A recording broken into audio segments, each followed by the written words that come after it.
നമ്മുടെ അറിവ് കൊണ്ട് നമ്മൾ ഒരിക്കലും നമ്മുടെ ഓപ്പോസിറ്റുള്ള ഒരാളെ ജഡ്ജ് ചെയ്യാൻ നിൽക്കരുത്.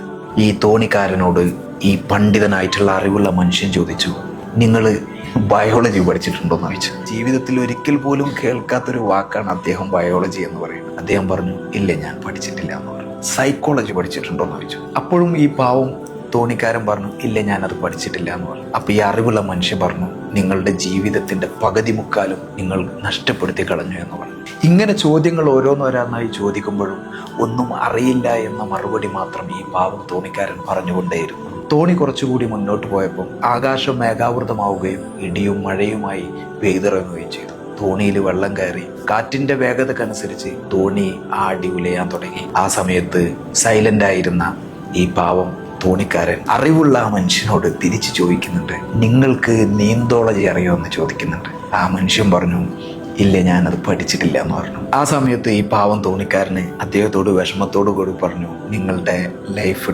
ടോട്ടലി ലോസ് ആവാൻ പോവുകയാണെന്ന് പറഞ്ഞു. നമ്മുടെ അറിവ് കൊണ്ട് നമ്മൾ ഒരിക്കലും നമ്മുടെ ഓപ്പോസിറ്റുള്ള ഒരാളെ ഒരിക്കലും ജഡ്ജ് ചെയ്യാൻ നിൽക്കരുത്.